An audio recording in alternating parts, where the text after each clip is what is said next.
Saludos queridos estudiantes de la Palabra de Dios. Es un privilegio para mí nuevamente que nos encontremos para seguir el proceso de estudiar lo que el Señor quiere enseñarnos a través de su palabra. Les bendecimos alentándoles siempre a mantener una actitud enfocada y propositiva en descubrir las cosas que el Señor quiere que descubramos en su palabra.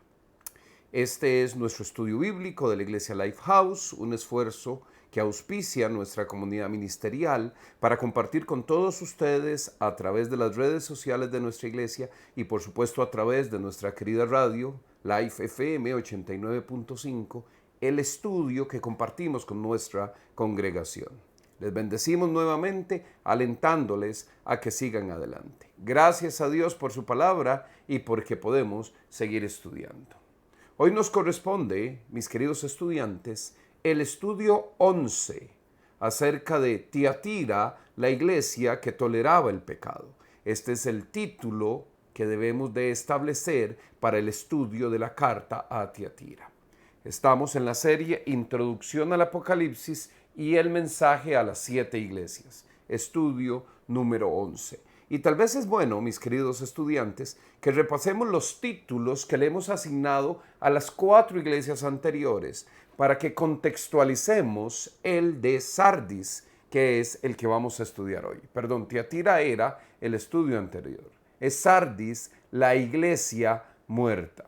Muy bien, los títulos de las cartas anteriores son Carta a Éfeso, cuando el amor se enfría. Carta a Esmirna, la iglesia sufriente. Carta a Pérgamo, la iglesia mundana. Carta a Tiatira, la iglesia que toleraba el pecado. Y la que estudiaremos hoy, Sardis, la iglesia muerta. Y como es claro en cada uno de estos títulos, que son identificación del enfoque de cada carta, la historia de las iglesias referida a través de sus cartas es una historia relacionada con el pecado en la iglesia. Y la actitud y el mensaje del autor, que es el Señor Jesús, en cuanto a ese pecado. Pero habíamos dicho desde semanas anteriores que ese pecado va en aumento conforme avanzamos en el estudio de las 7 iglesias. Y ya para nuestro estudio anterior de la iglesia de Tiatira, ya veíamos que el pecado no era una condición de unos pocos, sino que más bien se había generalizado en toda la iglesia y que por eso tenía un nivel de magnitud y de gravedad mayor. Pero permítanme leer la carta a Sardis, la iglesia muerta, que encontramos en Apocalipsis capítulo 3, los versículos del 1 al 6. Leamos juntos. Escribe al ángel de la iglesia de Sardis.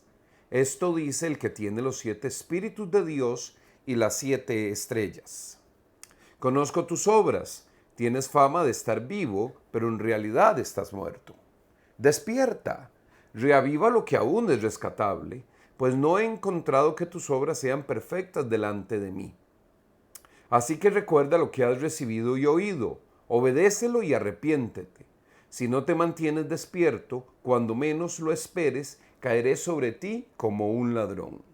Sin embargo, tienes en Sardis a unos cuantos que no se han manchado la ropa. Ellos, por ser dignos, andarán conmigo vestidos de blanco. El que salga vencedor se vestirá de blanco. Jamás borraré su nombre del libro de la vida, sino que reconoceré su nombre delante de mi Padre y delante de sus ángeles.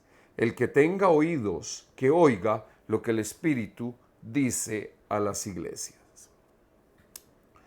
Esta es la referencia bíblica a la carta que escribe el Señor Jesús al pastor, al ángel de la iglesia de Sardis. Y así como la semana anterior estudiamos, hace 2 semanas, cuando iniciamos el estudio de Pérgamo, vimos que la primera instrucción de Jesús para la iglesia la dio desde el Evangelio y se relacionaba con el mensaje de Sardis, de Tiatira. Hoy nuevamente tenemos una enseñanza de Jesús, una instrucción de Jesús que se relaciona con la iglesia de Sardis. Y esta la encontramos en Mateo capítulo 21, el verso 19. Al ver una higuera junto al camino, se acercó a ella, pero no encontró nada más que hojas. Nunca más vuelvas a dar fruto, le dijo. y al instante se secó la higuera. Y tenemos que reconocer, mis queridos estudiantes, que el Señor Jesús, autor de estas cartas, no solo está interesado en la iglesia de su pertenencia, sino en la calidad de esta iglesia que le pertenece. Y en el caso específico de la iglesia de Sardis que estamos estudiando, en este caso particular hay una profunda preocupación acerca de cómo la iglesia debe ser libre de ese pecado, de hacer obras que honren al Señor, ¿verdad? Que ella despierte, que reavive. Hay un avivamiento que espera el Señor Jesús de la iglesia de Sardis, que por cierto es un mensaje muy aspiracional para todos los evangélicos. Aspiramos los creyentes cristianos a vivir un avivamiento. Aviva tu obra en medio de los tiempos, dice el Antiguo Testamento. Igual eso es lo que nosotros aspiramos, una iglesia avivada, no una iglesia muerta. Porque la característica de una iglesia muerta, y es aquí donde hay un tema doctrinal, es que no da fruto, como la higuera. La higuera que no da fruto no tiene razón de existir. Esa es la enseñanza del maestro.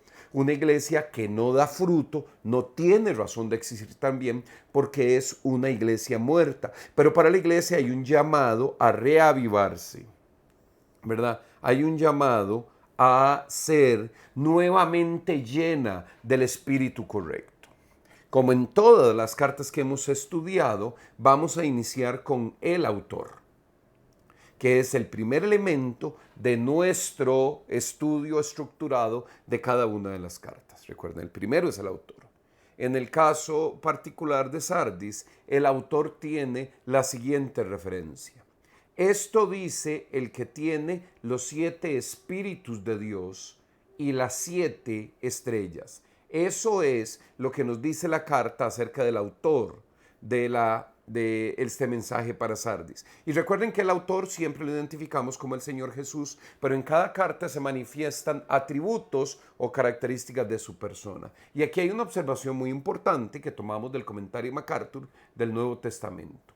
Las descripciones del autor divino en cada una de las 7 cartas se toman la visión del capítulo 1, los versos 12 al 17. O sea, cuando usted lee Apocalipsis 1, los versos 12 al 17, encuentra todas las descripciones de los autores de la carta. Pero la carta a Sardis toma un componente adicional del saludo en 1.4, en Apocalipsis 1.4, donde también aparece la frase 7 espíritus. Entonces tenemos que identificar que el autor de la carta a Sardis, el Señor Jesús, se identifica con 2 atributos principales. Dice, el que tiene los 7 espíritus de Dios y tiene las 7 estrellas. Y sobre esos 2 puntos vamos a enfocarnos para estudiar los atributos del autor de esta carta. Acompáñenme a una base bíblica para el término los 7 espíritus que encontramos en Isaías capítulo 11, los versículos del 1 al 3. Leámoslo. Del trono de Isaí brotará un retoño. Esto es una clara identificación mesiánica. Está hablando de Jesús. Un vástago nacerá de sus raíces. El espíritu del Señor reposará sobre él. Espíritu de sabiduría y de entendimiento. Espíritu de consejo y de poder, espíritu de conocimiento y temor del Señor. Él se deleitará en el temor del Señor, no juzgará según las apariencias, ni decidirá por lo que oiga decir. Y siendo estrictamente bíblico, debemos de señalar que este versículo se refiere a cómo el Espíritu de Dios habitó en Jesús y le facultó de acuerdo a esas 7 atributos. Sabiduría, entendimiento, consejo, poder, conocimiento, temor del Señor y deleite en Él. Esos son los componentes, los 7 componentes que el Espíritu Santo de Dios, que es uno solo, que es persona, habilitó en Jesús cuando él ejercía su ministerio mesiánico. Cuando Jesús viene a la tierra, en él habita la plenitud del Espíritu de Dios, porque Él es Dios. Y la manera en que nosotros entendemos esto es con esos 7 atributos que el Espíritu habilita en Jesús. Eso es lo que significa la frase, los 7 espíritus que aparece en el autor de la iglesia de Sardis. Y si tal vez es un concepto nuevo para ti, entender que Jesús mismo estuvo lleno del Espíritu Santo, guiado por el Espíritu Santo, empoderado por el Espíritu Santo, permíteme que leamos algunos pasajes bíblicos que claramente señalan esta condición del Espíritu Santo en Jesús. El primero de ellos, en el Antiguo Testamento, Isaías capítulo 42, verso 1. Este es mi siervo a quien sostengo, mi escogido en quien me deleito. Sobre él he puesto mi espíritu y llevará justicia a las naciones. Nadie podría leer este versículo sin entender que está hablando de Jesucristo, de nuestro Señor Jesús, nuestro Salvador, hablando de su ministerio mesiánico. Y cuando dice he puesto mi espíritu en él, está hablando claramente que el Espíritu Santo de Dios, que Dios Espíritu Santo estaba plenamente habitando en Jesús. Los dos son Dios, pero el Espíritu Santo cumplía esa función ministerial de habilitar en Jesús eso. Entiendo que puede haber alguna confusión cuando intentamos de ponerle límites físicos o espaciales a esto, pero estamos hablando del Dios, Dios en sus tres personas. Y en este versículo de Isaías 42 habla como Dios el Padre pone su espíritu en Dios el Hijo, que es Jesús. Isaías capítulo 48, verso 16, para que dejemos bien fundamentado el tema del empoderamiento del Espíritu Santo en el Señor Jesús. Isaías 48, 16. Acérquense a mí, escuchen esto. Desde el principio jamás hablé en secreto. Cuando las cosas suceden, allí estoy yo. Y ahora el Señor omnipotente me ha enviado con su Espíritu. Y nuevamente vemos una habilitación y una presencia del Espíritu Santo en Jesús, en su ministerio. Y no solamente el Antiguo Testamento me señala este ministerio del Espíritu Santo y de Jesús, también me lo dice el mismo Nuevo Testamento. En Mateo capítulo 3, verso 16, lo deja muy claro. Dice así: tan pronto como Jesús fue bautizado, subió del agua. En ese momento se abrió el cielo y él vio al Espíritu de Dios bajar como una paloma y posarse sobre él. Y aquí es algo todavía más extraordinario porque hay una manifestación natural, audible, física, visible de cómo el Espíritu Santo viene sobre Jesús. Es real, el Espíritu Santo habitaba en Jesús de una manera que debemos de entenderlo. Por eso es que el autor de la iglesia de Sardis dice: yo escribo la carta, el que tiene los 7 espíritus. Juan capítulo 1, verso 32. Juan declaró, este está hablando de Juan el Bautista: vi al Espíritu descender del cielo como una paloma y permanecer sobre él. Hay un tema aquí, no tenemos tiempo para explicarlo con mayor profundidad, pero en Jesús el Espíritu Santo permanecía. En nosotros, mis queridos hermanos, el Espíritu Santo habita. Nosotros somos habitación del Espíritu Santo, mientras que Jesús era la permanencia del Espíritu Santo. De una forma que no puedo explicar en términos claros y con nuestro lenguaje habitual, el Espíritu Santo permanecía en Jesús porque son de la misma esencia. Quiere decir de una unidad en esencia. Mientras en nosotros el Espíritu Santo habita porque nosotros no somos de la misma esencia que el Espíritu Santo. Y aunque hay unos paralelismos, por ejemplo, que el Espíritu Santo a nosotros también nos empodera, en Jesús la obra del Espíritu Santo era algo que tenía que ver con su identidad idéntica. Sé que suena redundante, pero Jesús y el Espíritu Santo eran identidades idénticas. Leamos Juan capítulo 1, versos 29 al 34. Al día siguiente Juan vio a Jesús que se acercaba a él y dijo: aquí tienen al Cordero de Dios que quita el pecado del mundo.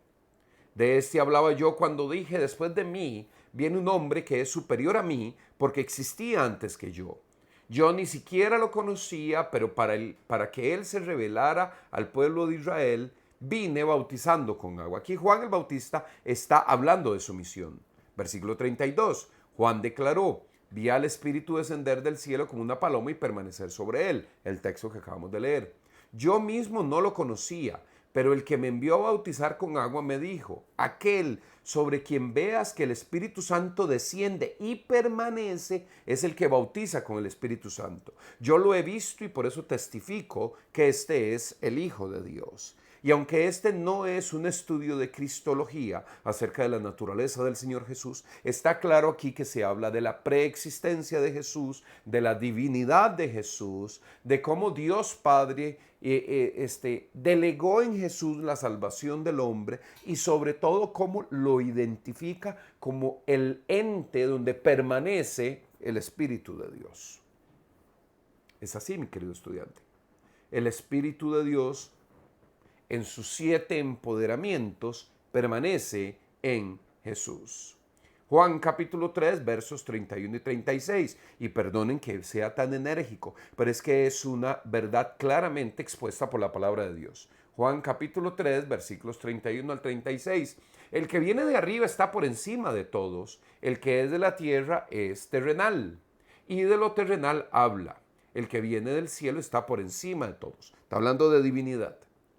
Y da testimonio de lo que ha visto y oído, pero nadie recibe su testimonio, como rechazaron el mensaje de Jesús. El que lo recibe certifica que Dios es veraz, la veracidad de Jesús. El enviado de Dios comunica el mensaje divino, pues Dios mismo le da su espíritu sin restricción. El Padre ama al Hijo y ha puesto todo en sus manos. El que cree en el Hijo tiene vida eterna, pero el que rechaza al Hijo no sabrá lo que es esa vida, sino que permanecerá bajo el castigo de Dios. Es un texto poderoso, extraordinario, no solo para entender el ministerio de Jesucristo y su divinidad, sino para identificar que en Jesús el Espíritu Santo no solo permanece, sino que no tiene restricción. Y déjame tratar de resumir esto de la siguiente manera. Tú y yo, si somos creyentes en el Señor Jesús como nuestro Salvador, somos habitación de su Espíritu. Pero nuestra naturaleza humana restringe aquello. Vivimos bajo la guía del Espíritu Santo, pero hay una cortina o una barrera en la que nuestra propia naturaleza humana limita o coacciona lo que el Espíritu quiere hacer. Esa es tu naturaleza y la mía. Pero en el Señor Jesús era sin restricciones. Podríamos entender que esto tiene varias consecuencias e implicaciones hermosísimas. Primero, que en Jesús no tenía restricciones porque no había pecado en él. Todo era divino y todo era perfecto. Segundo, que tampoco había restricciones porque Jesús era el Cordero que quita el pecado del mundo y la única manera de entender cómo Jesús fue exitoso en su ministerio cargando la humanidad, porque Jesús la cargaba en él, era porque el Espíritu Santo actuaba sin restricciones en él. El Espíritu Santo actúa sin restricciones en Jesús en el ministerio de la redención. Y a mí eso me encanta imaginarme. Cuando tú y yo lleguemos a la presencia de nuestro Señor y ya no tengamos las restricciones, sin que seamos Dios, dice el apóstol Pablo, que le vamos a ver cara a cara y vamos a ver la obra de Dios completa sin restricciones en mí. Eso es como para un aleluya. Y decirle gracias, Dios, porque hay un camino que debemos seguir. Hablando de aquellas 2 características del autor de la carta Sardis, la otra, una característica era el que tiene los 7 espíritus. Estamos hablando de esa permanencia en Jesús del Espíritu Santo sin restricciones porque son la misma identidad. Ese es el resumen. No lo voy a decir otra vez porque no me va a salir igual. Pero ese es el resumen de esa primera característica del autor. La segunda es el tema que no solo tiene los 7 espíritus, sino las 7 estrellas. Y aquí un pequeño recordatorio que encontramos en Apocalipsis 1:20. Esta es la explicación del misterio de las 7 estrellas. Dice Apocalipsis 1:20. ¿Qué viste en mi mano derecha? Y de los 7 candelabros de oro, Las 7 estrellas son los ángeles de las 7 iglesias y los 7 candelabros son las 7 iglesias. Habíamos dedicado un ratito de tiempo a esto hace unas semanas para recordar que los ángeles de las iglesias son los pastores de las iglesias. Y hasta habíamos visto con mucha alegría y respeto que Dios cuida de su iglesia a través del liderazgo espiritual de sus ministros, de sus pastores. Por eso el privilegio que tenemos todos aquellos que servimos en el reino del Señor. Pero permítame leer un par de citas tomadas también del comentario MacArthur del Nuevo Testamento. Dice así: las 7 estrellas son los 7 mensajeros o ancianos o pastores, como les estoy diciendo.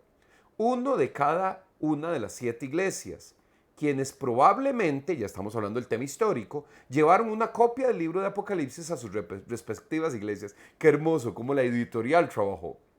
La metáfora muestra a Jesucristo, el soberano Señor de la iglesia, haciendo valer su gobierno por medio de esas guías, de esos guías espirituales y pastores. Ore por su pastor, hermano, ore por sus pastores. Oren para que sean guías correctos. Eso bendice tu vida y bendice la mía. Continuamos con la cita. Es sorprendente que no se presenta, está hablando de Jesús, como el juez divino, como lo hizo en Apocalipsis 2:18 a la iglesia de Tiatira. Es decir, a Sardis no se presenta como un juez divino, sino de otra forma. Aunque la iglesia en Sardis enfrentaba un juicio inminente. En su lugar, él se describe como aquel que obra de forma soberana en su iglesia por medio del Espíritu Santo y los guías espirituales. Y aquí permíteme compartir contigo algo que es muy íntimo, muy especial. Y es que Dios cuida de su iglesia a través del Espíritu Santo y a través de los ángeles y pastores que pone a cuidar su iglesia, que estarán llenos del Espíritu Santo.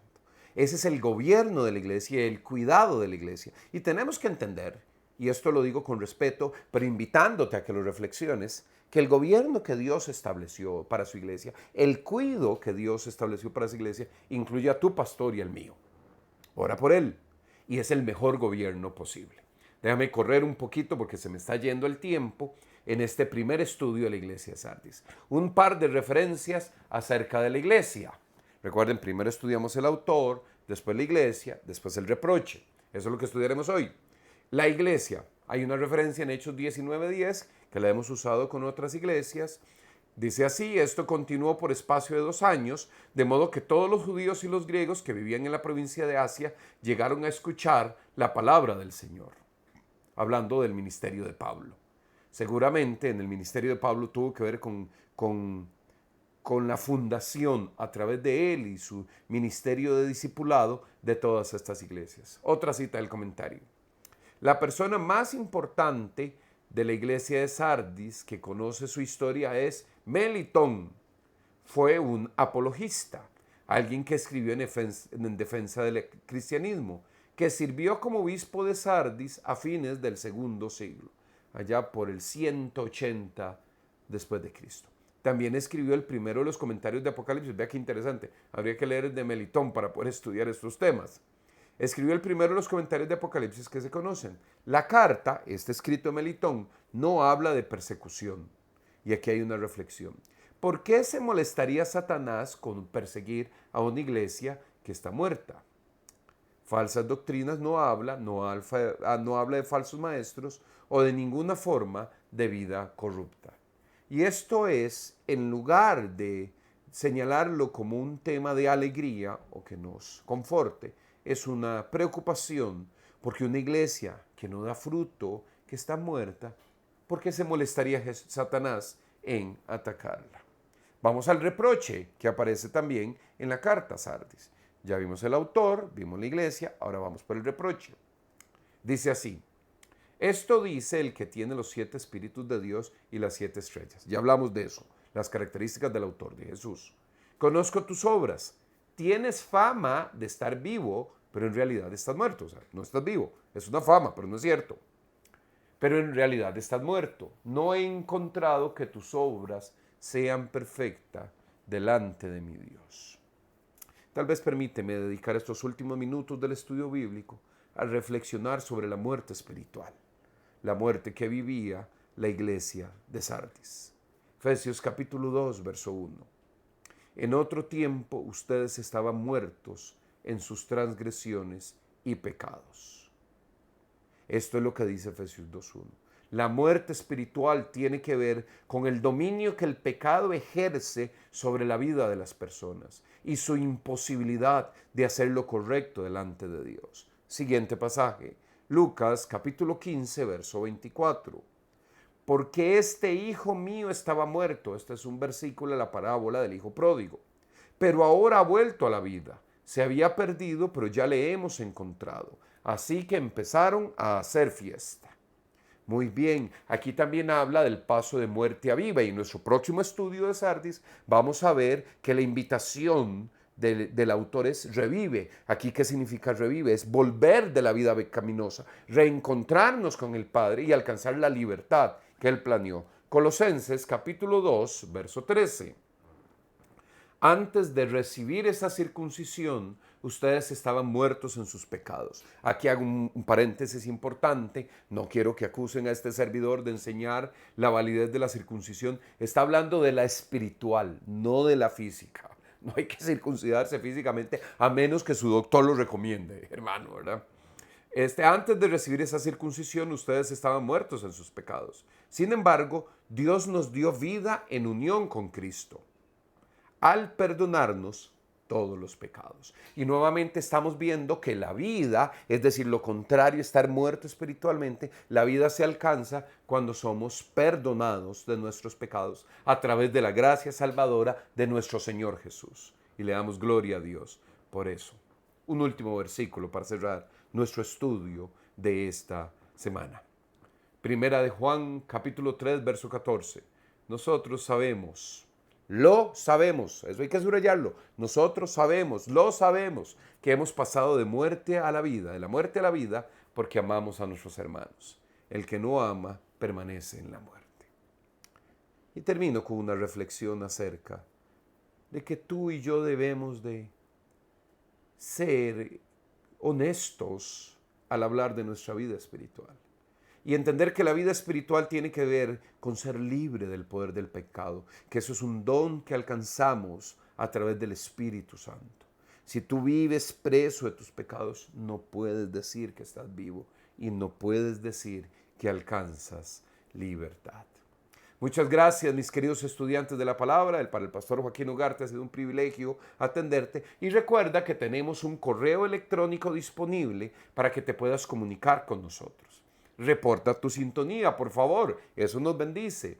Y también comunícanos a través del correo viviendolapalabra@life.cr. Repito, viviendolapalabra@life.cr. Cualquier consulta o preguntas que tengas acerca de nuestros estudios. Y también recuerda que nuestros estudios se enseñan de forma presencial todos los jueves a las 7 de la noche en uno de nuestros auditorios. Sería un gusto también conocerte en persona. Adelante, mi querido hermano, sigue estudiando la palabra de Dios. Que Dios te bendiga.